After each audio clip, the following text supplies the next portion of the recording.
O glaucoma é uma das doenças que mais causam cegueira no mundo. Ela é considerada silenciosa, acomete mais de 1 milhão de brasileiros e geralmente quando o paciente começa a se queixar, a doença já está em grau avançado. Por isso é muito importante falarmos sobre ela. Quem esclarece tudo sobre o assunto hoje é o oftalmologista Dr. Gustavo Rossome. Tudo bem, doutor? Boa tarde. Seja bem-vindo. Tudo bem, Hortência? Obrigado pelo convite, pela oportunidade.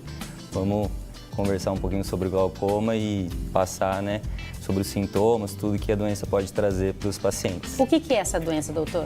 O glaucoma é uma doença ocular, geralmente vem com o aumento da pressão do olho, o olho tem uma pressão e essa pressão sobe e começa a causar um dano no nervo óptico, que é uma estrutura que está no fundo do olho da pessoa. E nos primeiros estágios a pessoa não percebe nada e começa a perder a visão de fora para dentro, a visão periférica. E aí vai se passando os anos e ela acaba, se não cuidar, acaba tendo um grande dano na visão, até a cegueira pode chegar. Os sintomas seriam quais? A pessoa fica com a visão embaçada, dificuldade para enxergar? Isso. No início não tem sintomas, então às vezes a pressão está alta, a pessoa não sente nada, absolutamente nada. E com o passar dos anos vai tendo essa lesão, ela só começa a ter sintomas nos estágios mais avançados, mais graves da doença. Então às vezes o paciente chega e já está com um dano bem grave, sendo que teria que ter tratado antes, no início da doença. É uma doença irreversível? É irreversível. O que perdeu de visão está perdido, a gente não consegue recuperar o que perdeu. Então a nossa meta é não deixar perder mais a visão da pessoa. Mas tem casos em que a pessoa perde a visão totalmente, Sim, totalmente. Deixa de enxergar.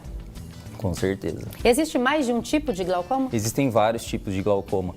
O mais comum que a gente tem é o glaucoma crônico, o primário de ângulo aberto, que é esse que a pessoa não tem sintomas. Tem glaucomas mais agressivos, mais graves, que pode dar dor no olho se a pressão subir muito, mas o mais comum não tem sintomas.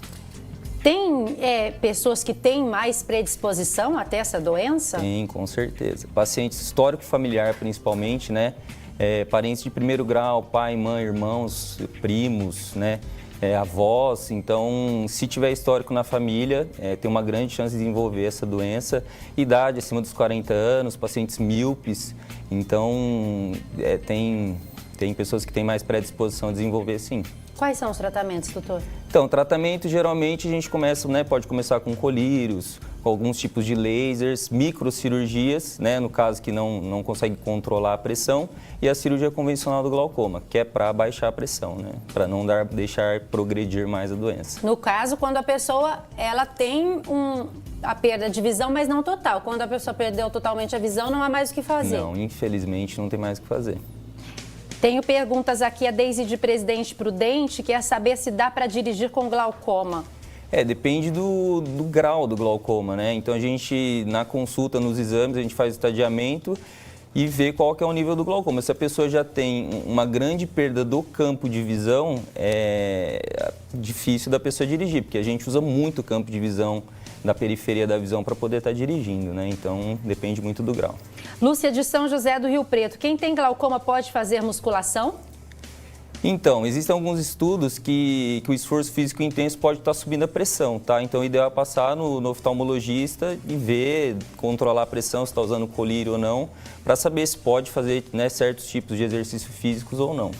Silvia de Presidente Prudente, doutor, existe um tempo determinado para a pessoa portadora de glaucoma perder a visão? Não, não existe. Vivian de Bauru, o que pode acontecer se a pessoa não tratar? Pode levar a cegueira, danos graves na visão e danos irreversíveis, esse que é o problema.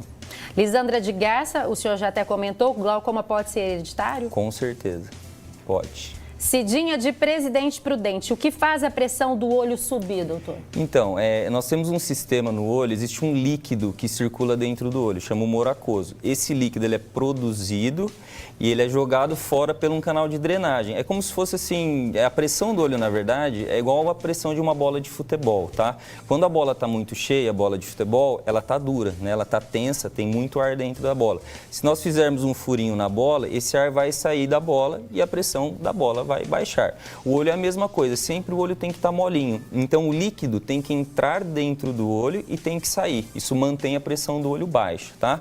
Então esse local de drenagem, ele tem já uma predisposição a parar de funcionar. Então o líquido entra no olho, mas não consegue sair. Isso aumenta, né, acumula o líquido dentro do olho e aumenta a pressão. É como se fosse uma bola que não tem furo nenhum e a gente fica injetando ar o tempo todo, ela vai ficando dura e tensa e a pressão alta. Marta de São José do Rio Preto, qual idade a doença se manifesta? Geralmente a partir dos 40 anos. Lembrando que existe glaucoma congênito, glaucoma infantil, glaucoma juvenil. Então tem vários tipos de glaucoma. O glaucoma mais comum, né, que eu estou frisando aqui, que é o mais importante, o glaucoma primário de ângulo aberto é a partir dos 40 anos geralmente. Como a doença ela é silenciosa, é importante que o paciente ele vá ao oftalmologista de quanto em quanto tempo? Todo ano, é assim, uma pessoa que não tem glaucoma, é saudável, né, usa só óculos, então todo ano tem que ir. Aí nessa consulta a gente mede a pressão do olho, é obrigatório, avalia o nervo óptico da pessoa para ver se tem algum risco de desenvolver a doença.